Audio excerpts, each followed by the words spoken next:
बिस्मिल्लाहिर्रहमानिर्रहीम। Don news special में खुश आमदेद। मैं हूँ सनाउल्लाह खान।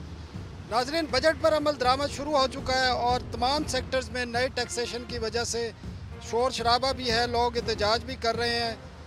तमाम चीज़ों की कीमतें भी बढ़ चुकी हैं और तमाम सेक्टर्स में जो है एक नया रुझान है। अब देखना यह है कि आने वाले दिनों में इस बजट के क्या असरात मुरतब होंगे।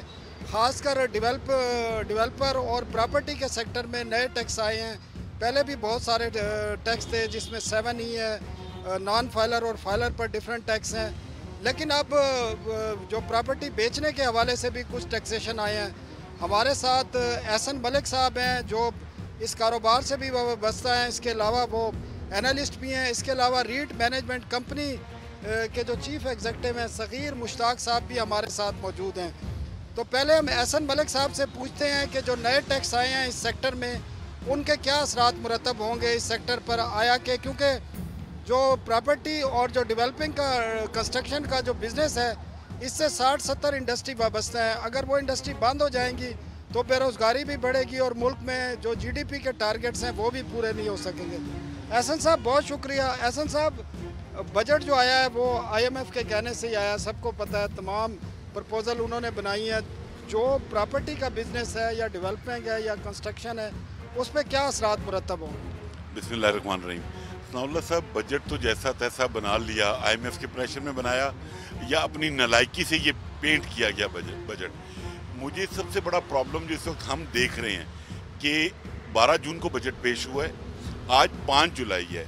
पाकिस्तान की तमाम ट्रांसफरिंग अथॉरिटीज़ जैम और चोक हुई हुई हैं क्योंकि इनसे उसके रूल्स, रेगुलेशंस और क्लैरिफिकेशंस तैयार नहीं हो पा रही कि हमने इस टैक्स को चार्ज कैसे करना है। ना ट्रांसफरिंग अथॉरिटीज़ को अवेयरनेस है, ना सोसाइटीज़ को अवेयरनेस है, ना रजिस्ट्रार को अवेयरनेस है। मैं आपको एक छोटी सी एग्जांपल देता हूँ। इसमें मतलब लोग हमें पहले कोसते थे कि एक फाइलर है, एक नॉन फाइलर है। पूरी दुनिया में नॉन फाइलर की कोई इस्तेलाह नहीं होती थी और उसने आपने बड़ा अच्छा डिफेंड किया उसको। अब एक नई आ गई है, लेट फाइलर। अब लोगों के साथ इन्होंने ड्रामा ये किया है, इनके हाथ मतलब क्या इनकी अकल है, हर चीज़ पे इन्होंने रेट्रोस्पेक्टिव इफेक्ट डालना शुरू कर दिया है। फाइनेंस मिनिस्टर ने अपनी स्पीच में कहा कि जो आदमी 3 साल लगातार कंसेक्टिव लेट रिटर्न फाइल करेगा वो लेट फाइलर होगा। बट अभी जो प्रैक्टिस स्टार्ट हो गई है फ्रॉम 1 जुलाई कि अगर आप कंप्यूटर पे जाके अपनी प्रॉपर्टी परचेज करने के लिए चालान बनाते हैं तो आपने अगर 30 अक्टूबर को रिटर्न फाइल नहीं की थी तो आप लेट फाइलर हैं। मतलब आपको 6% टैक्स हिट होगा। तो मुझे समझ नहीं आ रही ये मुल्क को किस साइड पे लेके जाना चाह रहे हैं। मुझे तो सच्ची बात है ये स्मेल आ रही है। मैं पहले भी 1-2 शोज में कह चुका हूँ कि शायद ये वजीर खजाना साहब को फेल करने की कोशिश की जा रही है। तो फेल कैसे होंगे? नहीं, वो फेल ऐसे होंगे जैसे असद उमर साहब फेल हुए थे कि ब्यूरोक्रेसी आपको ऐसे शीशे में उतार लेती है कि आपको मतलब अब एट द एंड जब रेवेन्यू इकट्ठा नहीं होगा, जब कंप्लायंस नहीं होगी तो ब्लेम किस पे आएगा? फाइनेंस मिनिस्टर पे आएगा ना। चेयरमैन FBR पे तो नहीं आएगा, वो तो नौकरी कर रहा है, यहाँ नहीं करेगा, कहीं और जाके नौकरी कर लेगा। बट फाइनेंस मिनिस्टर, मुझे सच्ची बात है 4 महीने 5 महीने से ज़्यादा नज़र नहीं आ रहे। टैक्सेशन इन्होंने की है, पर्पज़ उसका ये है कि हम रेवेन्यू ज़्यादा कलेक्ट करेंगे, जबकि मैं ये ऑलरेडी बता चुका हूँ कि जो टैक्सेशन आपने अनाउंस की है इससे नंबर ऑफ ट्रांजैक्शन भी डिक्लाइन होंगी और रेवेन्यू भी इनको जनरेट नहीं हो पाएगा। मतलब पिछले साल 30 जून 2024 तक इन्होंने रियल एस्टेट से ऑल टुगेदर कोई 175 बिलियन इकट्ठा किया था। मुझे नहीं उम्मीद कि ये इस दफ़ा इस टैक्सेशन के साथ अगर चेंज नहीं करते तो ये 100 बिलियन भी इकट्ठा कर लें इससे।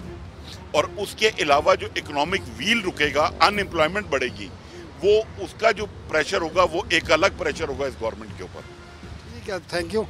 हमारे साथ सग़ीर मुश्ताक साहब भी मौजूद हैं जो रियल एस्टेट मैनेजमेंट कंपनी है, स्टॉक एक्सचेंज में ये कंपनी बनी है, यहाँ पर बैठते हैं। सग़ीर साहब, बहुत शुक्रिया। सग़ीर साहब, आप कैसे देखते हैं जो रियल एस्टेट के हवाले से नई टैक्सेशन हुई है, जो पहले चल रही है 7 ही है और बाकी चीज़ें हैं, उससे क्या इम्पेक्ट आएगा? देखिए, मेरा व्यू पॉइंट ये है, एक तो खैर कि मैं जो सेक्टर को रिप्रेजेंट कर रहा हूँ वो रियल एस्टेट इन्वेस्टमेंट ट्रस्ट कहलाता है, जो कि एक डॉक्यूमेंटेड और रेगुलेटेड फार्म है रियल एस्टेट सेक्टर की। हमेशा गवर्नमेंट्स जो है हमारी सक्सेसर गवर्नमेंट्स ये कहती आई हैं कि हमने इस सेक्टर को डॉक्यूमेंट करना है क्योंकि ये एक लार्जेस्ट आप कहें कि इन्वेस्टमेंट बेस्ड सेक्टर है हमारा और अनडॉक्यूमेंटेड है। तो ये रीट जो गवर्नमेंट इंट्रोड्यूस करवाया था बैक इन 2008, ये इस बात एक अच्छा इंस्ट्रूमेंट था डॉक्यूमेंट करने के लिए, और इसमें हमने पिछले 2 सालों में बड़ा बूम भी देखा। बट अब गवर्नमेंट ने जो टैक्सेस लगाए हैं वो इरिस्पेक्टिव कि वो रीट है या कन्वेंशन है, सब पे लगा दिए।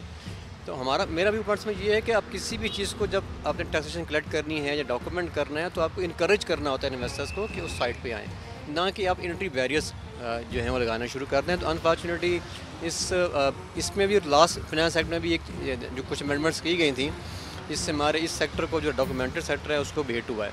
प्लस जिस तरह एहसन साहब ने भी कहा, ऑफ कोर्स ये जो हायर टैक्सेशन बढ़ा रहे हैं और डिफरेंट कैटेगरीज बना रहे हैं, ये टैक्सेशन सिस्टम को मज़ीद कम्प्लेक्स करते जा रहे हैं। कभी भी जिसको भी आपने टैक्स नेट में लाना है, आप उसको अगर ईज़ आउट रखेंगे, सिंपल रखेंगे, तो वो टारगेट अचीव करना रिलेटिवली बेहतर होगा, ना कि आप उसको मुश्किल से मुश्किल करते जाएँ और लोगों को अब डिबार करें। मॉडल ये होना चाहिए कि लोगों को इनकरेज करें ताकि आपके रेवेन्यूज बढ़ें, ना कि आप नई सेक्टर से जो रियल इस्टेट में ये कंपनियां बनी हैं रीट की, उन पे क्या इम्पेक्ट आएगा? क्या आया कि उनकी ग्रोथ होगी या वो स्टेगनेट हो जाए? देखिए, मेरा भी पढ़ना है वो स्टेगनेट होंगी, क्योंकि अगर मैं थोड़ा सा आपको फिगर बताना चाहता हूँ, 2021 से 2022 तक का जो 1 साल था उस पर तकरीबन 10+ रीट स्कीम लॉन्च हुई। उस वक्त एक एग्जाम्पशन एंट्री के ऊपर एक एग्जाम्पशन दी हुई थी कि जो कैपिटल गेन टैक्स था वो रीट के लिए एग्जाम्प्ट था, कि अगर कोई बंदा अपनी प्रॉपर्टी को रीट में लेके आता है उस पर टैक्सेशन नहीं थी। बट वो इन्होंने लास्ट फाइनेंस एक्ट से विड्रा कर दी। तो अगर हम पिछले साल बट और देंगे तो नंबर्स बहुत कम हो गए हैं। और हमने हमारी कोशिश थी कि इस दफ़ा इनको दोबारा हमने कन्विंस करने की कोशिश भी की कि आप उस एग्जाम्पशन को रिस्टोर कर दें ताकि कंपनीज ज़्यादा से ज़्यादा इसके अंदर आएँ और आपको टैक्स कलेक्ट हो। अभी तक 2 रीट स्कीम लिस्टेड हैं 2015 से ऑनवर्ड, तो उन 2 रीट स्कीम में जो कलेक्शन है, जो गवर्नमेंट को टैक्सेशन उन्होंने डिपॉजिट करवाई है, तकरीबन 4.5+ है बिलियन। अगर आप 2 को देख लें, अगर आपके मल्टीपल प्रोजेक्ट्स आने शुरू हो जाएंगे तो आप गवर्नमेंट को शुरू देखना चाहिए। नाजरीन, आपने सुना एहसन मलिक साहब की भी आपने बात सुनी, सगीर साहब की भी बात सुनी, जो रियल इस्टेट इन्वेस्टमेंट कंपनी के चीफ एग्जीक्यूटिव हैं। उन्होंने कहा जो नए टैक्स मैयर आए हैं, इससे जो कंस्ट्रक्शन का सेक्टर है, रियल इस्टेट का सेक्टर है, वो बुरी तरह मुतासर होगा। और जो हुकूमत का एक इसमें लगाने का मौक़िफ़ है कि वो रेवेन्यू ज़्यादा हासिल करेंगे, तो रेवेन्यू तो हासिल नहीं होगा, ये सेक्टर बुरी तरह जैम हो जाएगा और जो पहले ही डीलिंग हो रही थी वो भी ख़त्म हो जाएंगी, अनएम्प्लॉयमेंट फैलेगी और टैक्स का जो एक रेवेन्यू हासिल करने का जो टारगेट है वो हासिल नहीं हो सकेगा। एक वक्फ़ा लेते हैं, वक्फ़े के बाद हम आवाम की तरफ भी जाएंगे और आवाम से भी पूछेंगे कि उन पर जो टैक्सेशन आई है उनसे, ख़ासकर बिजली के रेट के हवाले से और बाकी जो ज़रूरी अशिया हैं जिसमें दूध से लेकर सीमेंट, बाकी तमाम चीज़ों पर जो GST लगाया गया या RD लगाई है इम्पोर्ट 2000 किस्म के आइटम्स के ऊपर, उन पे क्या असरात आ रहे हैं और महंगाई किधर लेकर जाएगी। एक वक्फे के बाद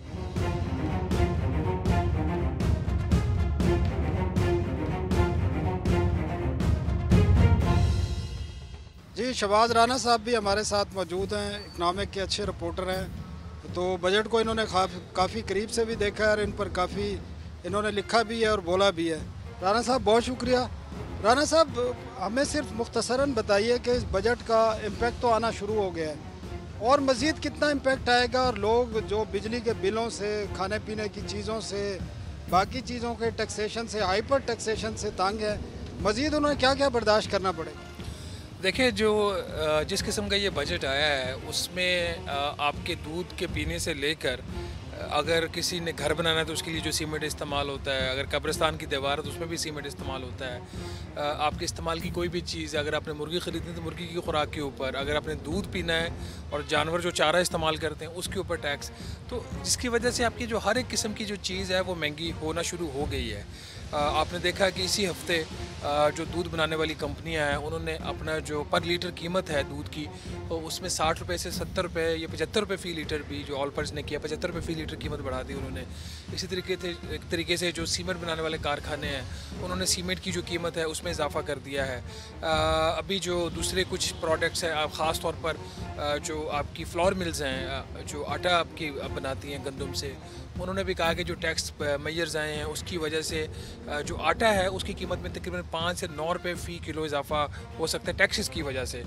इसी तरीके से आपने देखा कि पेट्रोलियम डीलर एसोसिएशन है वो एहतजाज करने पे निकल पड़ी है, ताजर एहतजाज करने पे निकल पड़े हैं। इसके साथ ही बिजली के बिलों में इजाफा होना शुरू हो गया है। तो कोई एक ऐसी चीज़ नहीं बची सिवाय आपकी एक किताब के जिसके ऊपर हुकूमत ने टैक्स लगा के वापस लिया, या एक आपको कुछ प्लॉट्स हैं जो अलॉट होते हैं सरकारी अफसरान को और मिलिट्री पर्सनल को, उनको छोड़ के हर चीज़ को इन्होंने हिट किया है। तो अब पाकिस्तान ब्यूरो ऑफ स्टैटिस्टिक्स महंगाई का कोई भी नंबर अगस्त में जारी करे जो कि जुलाई का होगा, जो असल जो तकलीफ़ है आवाम की वो शायद उन नंबरों में भी अब रिफ्लेक्ट नहीं होगी।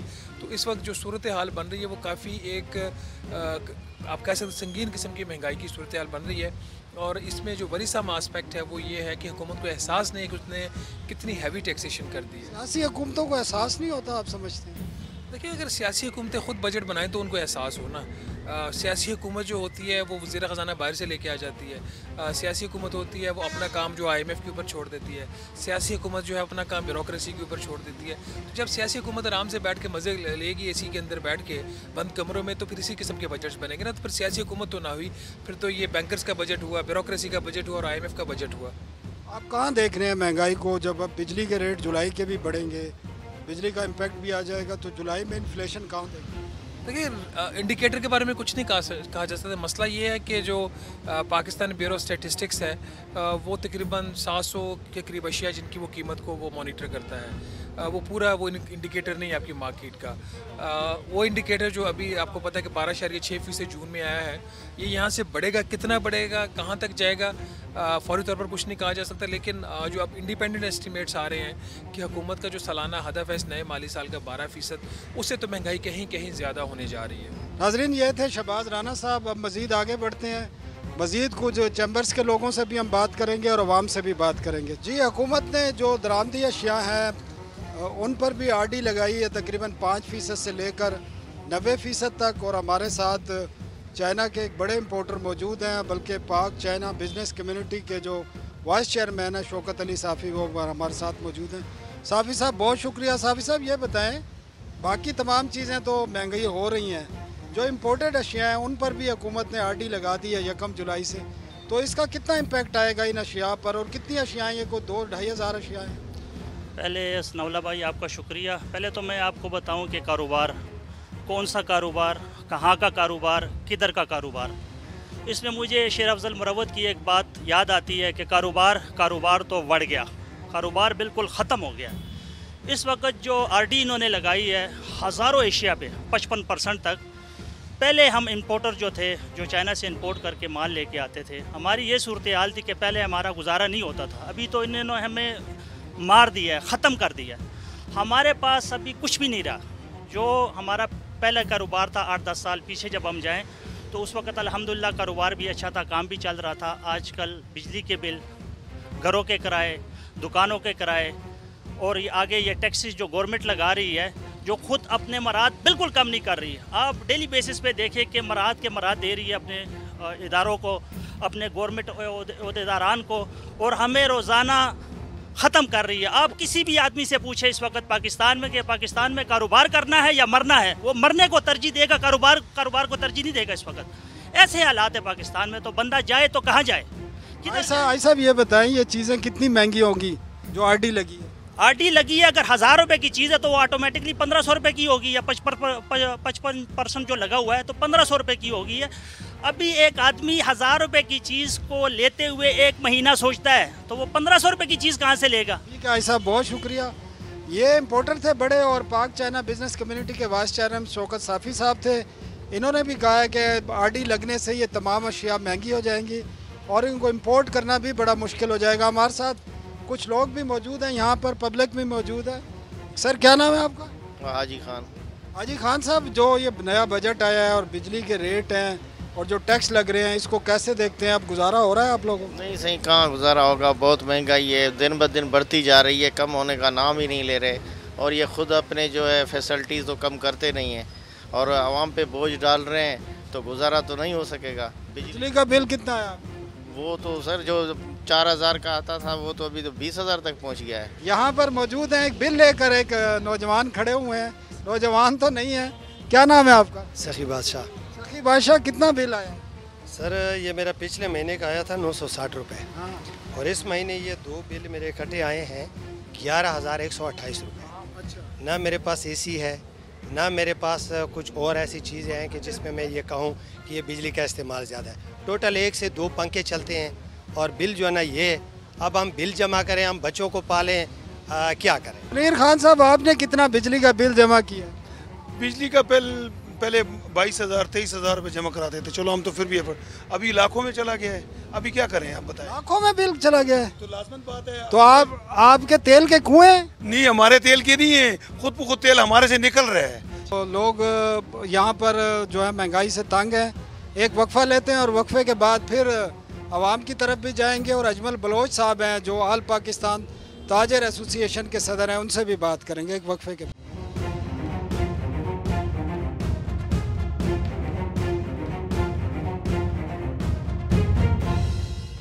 जी, ऑल पाकिस्तान अंजुमन ताजरान के सदर अजमल बलोच साहब भी हमारे साथ मौजूद हैं और उनसे भी पूछते हैं कि हुकूमत जो ये बजट लेकर आई है और हाइपर किस्म के टैक्सेशन की है, इनका इम्पेक्ट क्या आएगा और ताजरों का अगला लाएअमल है क्या। बलोच साहब बहुत शुक्रिया। बलोच साहब, जो ये बजट आया है और इससे पहले भी बजट आते रहे हैं, तो इस बजट को आप कैसे देखते हैं और ताजरों का इस पर रिएक्शन क्या है और लाएअमल क्या है? देखिए, इस बजट के लिए तो मैं यही कहूँगा कि मुझे तो बड़ा अफसोस हुआ है पाकिस्तान की तारीख़ में पहली मरतबा कि मुल्क के वज़ीर-ए-आज़म ने कहा है कि हमारा बजट IMF ने बनाया है। तो फिर मैं तो नहीं कहता कि इनका बजट है, लेकिन उस बजट को हमने उसी दिन मुस्तरद कर दिया, इसलिए कि इन्होंने कहा जी 12,970 अरब रुपए के टैक्सेस लगाए जाएंगे और ये पैसे इकट्ठे किए जाएंगे। भाई लिए कहाँ से जाएंगे, देगा कौन आपको? दुकानदार जो बैठा है ये तो बिल्कुल ऐसे बैठा है कि देख रहा है अवाम में सकत कोई नहीं है ख़रीदारी की, ये अपने ख़र्चे पूरे कर रहा है। बिजली के बिल आपने इतने बढ़ा दिए हैं, गैस के बिल इतने, ये वही सारा दिन जमा कराता रहता है, उन्हीं के बारे में सोचता रहता है। कारोबार ख़त्म है, इंडस्ट्री हमारी बंद पड़ी है, रॉ मटेरियल कोई नहीं, इंपोर्ट बंद है, बिजली महंगी है, वो बंद पड़ी है, तो उससे कोई चीज़ बन नहीं रही है। किसान हमारा गंदम लेके सड़क पे बैठा है, उसके साथ जो कुछ किया है आपने, तो वो कैसे, ये पैसे आएंगे कहाँ से, मुझे ये नहीं समझ आ रही है। तो ये जब कोई डंडा या कोई ऐसी चीज़ चलाएंगे तो फिर लोग बाहर निकल आएंगे और लोग लड़ेंगे इनके साथ। मुझे तो नहीं लगता कि ये ऐसा कर सकेंगे। ये फिर यही अब कर रहे हैं कि रोज़ाना 7 रुपये बिजली बढ़ा दो, 7 रुपये गैस बढ़ा दो, 10 रुपये पेट्रोल बढ़ा दो, उधर ही से ये पैसे पूरे करेंगे। बजट में देखें, बजट जब IMF बना रहा है तो फिर 500 लोगों की क्या ज़रूरत है हमें? असम्बलियों में इनकी तनख्वाहें भी हैं, इनकी इमारात भी हैं, ये मौजें कर रहे हैं, 10-10 करोड़ की गाड़ियाँ, ये पेट्रोल भी डालते हैं, कईयों को मुफ्त होता है, कई ख़ुद भी डालते होंगे अपना, लेकिन ये सारा मुल्क पे बोझ है। हुकूमत अपने अखराजात कम करने के लिए तो तैयार ही नहीं है। साहब, आप ताजरों का लाएअमल क्या है? ये अब कह रहे हैं रिटेलर को भी, आपके जितने भी हैं उनको भी टैक्स नेट में लाएंगे, उनसे उन पर भी कोई 2.5% कह रहा है, कोई कुछ और % कह रहा है, वो भी अब उसका भी स्कीम आई नहीं है। तो आपका लाएअमल है क्या? क्योंकि आप पूरी अंजुमन ताजरान के प्रेसिडेंट हैं मुल्क भर के, तो आपका लाएअमल क्या है कि इसको आप एक्सेप्ट करेंगे या कोई और तहरीक शुरू करने जा रहे हैं? जिस तरह जमात इस्लामी 12 तारीख से धरना देने जा रही है, आप उनके साथ भी हैं या आपका अलहदा कोई लाएगा? ताजरों के प्लेटफार्म पर मैं गैर सियासी आदमी हूँ, मैं हमेशा से अपने ताजरों से ये अपील की है हमेशा। अभी कुछ दिन पहले हमने पूरे मुल्क में एहतजाज किया, ये बिजली के बिलों में जो स्लैब बनाई थी कि 200 यूनिट के 3,000 होंगे और 201 यूनिट के 8,000 होंगे। अभी मुझे पता लगा है कि अब उससे मज़ीद उस स्लैब को और ज़्यादा कर रहे हैं, वो ज़ाहिर है ये पैसे पूरे करने हैं। तो गुजारिश ये है कि हम देखें, एहतजाज के अलावा हमारे पास तो कोई रास्ता नहीं है। आपको पता है, फिर हम इकट्ठे हो जाएंगे, पूरा पाकिस्तान इधर जाएंगे हम FBR के दफ्तर के बाहर कि या इसको बंद करो। देखिए 10% टैक्स इकट्ठा करने के लिए FBR की इतनी फ़ौज आपने पाली हुई है, ये तो कोई काम ही नहीं कर। 90% सारे इनडायरेक्ट टैक्सेस आते हैं। आप कह रहे थे कि ये क्या कहते हैं, ताजर दोस्त स्कीम भी एक आई। अब उस ताजर दोस्त स्कीम जो आई, इन्होंने कहा किसी को इस पर एतराज़ है तो हमें बताए, मैंने वो एतराज़ बताया इनको। अब भाई टैक्स नेट में आप किसको लाना चाहते हैं? सारे लोग तो नेट में हैं, वो गरीब आदमी जो मांगता है वो भी नेट में है, वो भी पैसे दे रहा है आपको। और ये यूँ कहते हैं कि रिटेलर को हम लाएंगे, और रिटेलर पहले ही मौजूद है। मैं दावे से कह रहा हूँ 1.25 करोड़ ताजर है, कमर्शियली कारोबार कर रहा है, और वो बिजली के बिलों में 16% इनको इनकम टैक्स अदा कर रहा है, 21% सेल टैक्स अदा कर रहा है। वो हर साल इनको 60-70 हज़ार रुपये टैक्स दे रहा है। अगर उसको कहते हैं हम नेट में लाएंगे तो आपको टैक्स वापस करना पड़ेगा, क्योंकि वो 6 लाख की आमदन वाला है। तो खुदा के लिए यार ये झूठ मत बोलें, सारे लोग टैक्स दे रहे हैं। क्या करेंगे आप? कोई हड़ताल करने जा रहे हैं, कोई धरना देने जा रहे हैं, क्या करेंगे? हमने पहले एहतजाज कर दिया, ये कुछ दिन पहले किया है। तो कुछ नहीं माना उन्होंने? वो मानेंगे इंशाल्लाह। हमने हर एक से मनवाया, हमने मुशर्रफ से मनवाया है, नवाज शरीफ से मनवाया है, जरदारी साहब से मनवाया है, इमरान खान से मनवाया। आपको याद है जब शनाख्ती कार्ड वाली शरत आई थी, तो ये भी मानेंगे इंशाल्लाह। जब ताजर बाहर निकल आएगा तो फिर ये मानेंगे। हो सकता है हम शटर डाउन कर दें कुछ दिनों बाद। कब से कर रहे हैं? बस सर, मैं मुशावरत के साथ काम करता हूँ, तो अब उसके ये रमज़ान मुहर्रम गुजर जाए तो इंशाल्लाह हम उसका ऐलान कर दें। नाज़रीन, ये थे अजमल बलोच अंजुमन ताजरान के सदर पूरे पाकिस्तान के, और ये भी कह रहे हैं कि मुहर्रम के बाद अगर हुकूमत ने हमारी डिमांड्स ना मानी तो मुहर्रम के बाद शटर डाउन होगा। और हमने पहले भी लोगों से अपने डिमांड्स मंगवाई हैं, और ये नाजायज़ जो टैक्सेशन हुई है इसको भी हम ख़त्म कराएंगे। इस वक्त जो नया बजट आया है और जो बिजली के बिल हैं, महंगाई है, कैसे गुजारा कर रहे हैं? तो इस दौर में मौजूदा महंगाई में गुजारा करना बहुत ही मुश्किल हो गया है। तो एक आम आदमी तो आम आदमी है, बल्कि जो सही रिच आदमी है, जो ठीक ठाक कमा रहा है, वो भी इस वक्त रो रहा है। और आवाम का जीना जो है मुश्किल हो गया है। और इन हालात में गुजारा करना एक गरीब आदमी के लिए, वो जो दिन की मजदूरी कर रहा है, उसके लिए तो नहायत ही मुश्किल है। बल्कि इस दौर में क्या करना चाहिए हुकूमत को? हुकूमत को इस बारे में गहराई से सोचना चाहिए कि किस तरह आवाम की मुश्किलात को हम आसानी से हल कर सकते हैं और उनको हम एक खुशहाल ज़िंदगी दे सकते हैं। ये बताएं कि मुल्क में जो इस वक्त सूरत हाल है इन्फ्लेशन की, और नया बजट है, बिजली की मज़ीद कीमतें, लोग पहले ही बिजली के निर्खों से तंग हैं, तो आप क्या समझते हैं क्या इस मुल्क की सूरत हाल बने? देखिए जी, दिन ब दिन सूरत हाल बहुत ज़्यादा अबतर होती जा रही है। मेरा खुद बिजली का जो बिल है वो 50,000 रुपये आएगा, लेकिन मैं ये समझता हूँ कि जो मिडिल क्लास तबका है वो तो बिल्कुल लोअर क्लास तबके के बराबर हो गया है, और जो लोअर क्लास तबका है वो बेचारा तो समझे खाने पीने के उससे डाले पड़े हुए हैं। लेकिन मैं समझता हूँ जमहूरी अमल जो है वो जारी सारी रहना चाहिए।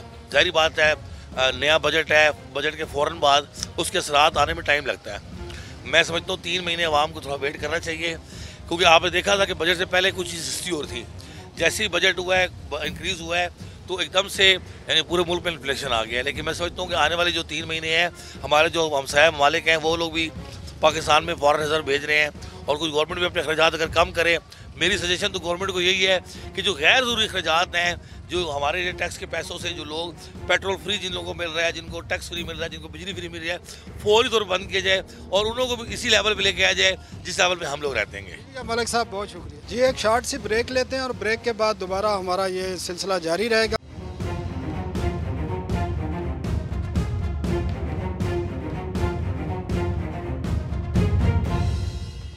ये बताएं कि नया बजट आया है, बिजली के रेट मज़ीद बढ़ गए हैं, तो लोग कैसे गुजारा करेंगे? और आप कैसे देखते हैं इस हुकूमत को, जो नया बजट है और उनकी पॉलिसी हैं वो ठीक है? बिस्मिल्लाहिर्रहमानिर्रहीम। फ़र्स्ट ऑफ ऑल जो बजट की बात की आपने, बजट तो बिल्कुल आवाम की वो नहीं है, आवाम के हक़ में, क्योंकि ये हुकूमत के लिए अपने लिए बनाए हैं, और महंगाई तो बहुत ज़्यादा है। अभी जो पिछले महीने क्या, मैं अगर अपने 3 बंदे हम रहते हैं, 3 बंदे 9,000 बिल आया था, 9,000 बिल 3 बंदों की, और एक फ़ैन ही चलाते हैं, एसी और कूलर कुछ नहीं है। तो महंगाई बहुत ज़्यादा है और बहुत मुश्किल है यहाँ पे जीना। ये बताएं, नया बजट आया है, महंगाई बहुत ज़्यादा है, बाकी भी चीज़ों के रेट बढ़ गए हैं, तो आप क्या समझते हैं सूरत हाल में हुकूमत को क्या स्ट्रेटजी इख्तियार करनी चाहिए? अस्सलाम वालेकुम। सबसे पहले तो देखें, जो महंगाई है वो पूरी कौम का, पूरे मुल्क का मसला बना हुआ है। आए दिन चीज़ों के नरखों में इजाफा हो रहा है, और जो आमदन है वो उस लिहाज से जो है बढ़ नहीं रही है, ये सबको पता है। मेरे ख्याल से इसमें सबसे ज़्यादा जो हमें कंक्रीट किस्म के मैयत लेने पड़ेंगे वो यही है कि हमें किफ़ायत शहरी की तरफ जाना पड़ेगा। हुकूमत को सबसे पहले अपने अखराजात जो हैं उनको कंट्रोल करना चाहिए। एक्स्ट्रा वेगेंजास जो हैं वो हम भी जानते हैं, आप भी जानते हैं, एक आम बंदे को भी पता है। और मैं ये समझता हूँ कि अगर ये थोड़ी सी भी कोशिश करें और बड़ा ही कोई यानी कि नेक नीयती के साथ अपने अखराजात कम कर लें, तो मेरे ख़्याल से जैसे कहते हैं कि इस महंगाई पे कंट्रोल किया जा सकता है। क्योंकि बाहर के जो ममालिक हैं, स्पेशली हमें जो पैसे देते हैं IMF वाले, वो सबसे पहले ये देखते हैं कि यार जो हमसे पैसे मांग रहे हैं उनकी फ़िज़िकल अपीयरेंस कैसी है, उनके उठना बैठना कैसा है, वो हम सबको पता है कि वो कैसा है। तो ये जो IMF इनको तो नहीं कहता कि अपने खर्चे कम करें, वो तो सिर्फ कहता है लोगों पे टैक्स डाल। तो वो असल में उन्होंने ना जो सबसे उनका आसान टारगेट है ना वो यही है, इनको पता है कि आवाम पे ये टैक्स जो है वो इम्पोज कर सकते हैं, ठीक है, फिर टैक्सेस इम्पोज करें, लेकिन हमें ये भी पता हो कि जो टैक्सेस हैं उनका पैसा जो है वो हमारे ऊपर लग रहा है, ठीक है, उनसे हमारे लिए जो हेल्थ फैसिलिटीज़ दी जा रही हैं, एजुकेशन दी जा रही है, सिक्योरिटी दी जा रही है। अब आप देखें कि हर चीज़ के ऊपर टैक्स है, लेकिन हमें उसका जो पॉजिटिव रिस्पॉन्स है जो हमें नज़र आना चाहिए वो हमें नहीं है। हमें वो basic immunities of life more than I think 80% of people are deprived of basic immunities of life. इस वक्त सूरत हाल है, महंगाई है, बिजली का रेट ज़्यादा है, नया बजट आया है, तो लोग कैसे गुजारा करें? आप बताएं, लोग गुजारा कर रहे हैं और हुकूमत को कौन सी पॉलिसी इख्तियार करनी चाहिए? सर, इससे पहले भी आप देख रहे हैं महंगाई इमरान खान के दौर में जो चल रही थी, पेट्रोल 150 रुपया और बाकी चीज़ें भी अपने उस पर इस्तेकाम पे थी। अभी जो मज़ीद इनकी हुकूमत आई है नून लीग वालों की, तो आप देख सकते हैं 270 रुपये लीटर पेट्रोल अभी चल रहे हैं और बिजली फी यूनिट आप देख लें, अगर वो 200 से प्लस है तो उसकी अलग 5-6 हज़ार रुपये ये अलग लगा देते हैं। लेकिन एक गरीब आदमी के लिए जीना बहुत मुश्किल हो गया, उसका गुजारा बहुत मुश्किल है। जैसे कि अभी एक मज़दूर आदमी की तनख्वाह जो है वो 22-24 हज़ार रुपये है, तो उसमें उसने किराए का अगर मकान है तो वो उसका किराया भी देना है, बिजली का बिल भी अदा करना है, खाने पीने का सामान भी, तो वो कैसे करेगा? अफोर्ड नहीं कर सकता। इसमें महंगाई करना चाहिए, हुकूमत को इस्तीफ़ा देना चाहिए अगर ये नहीं कर सकती है तो, क्योंकि बजट तो इन्होंने पेश किया है तो उस बजट का हमें कोई फ़ायदा नहीं हुआ, कि गरीब आदमी को कोई फ़ायदा नहीं हुआ है इस बजट का। जी, आपने देखा, हमने माहिरीन से भी बात की, ताजरों के नुमाइंदों से भी बात, इसके अलावा रियल इस्टेट के भी लोगों से बात की, पब्लिक से भी बात की, और सब लोग परेशान हैं इस बजट से और वो समझते हैं कि हुकूमत मुकम्मल तौर पर नाकाम हो चुकी है। बाज़ पब्लिक का तो ख्याल था कि हुकूमत को इस्तीफ़ा दे के घर चले जाना चाहिए और दोबारा से इंतखाबात होने चाहिए। ताजरों का ये कहना है, ताजर की जो तंजीमें हैं वो कहती हैं कि मुहर्रम के बाद वो बड़ा एहतजाज करेंगे और हुकूमत को मजबूर कर देंगे कि वो अपने अवाम दुश्मन और ताजर दुश्मन इक़दामात को वापस लें। डॉन न्यूज़ के स्पेशल शो के साथ हमें इजाज़त दीजिए, अगली एपिसोड के साथ फिर हाजिर होंगे। अल्लाह हाफ़िज़।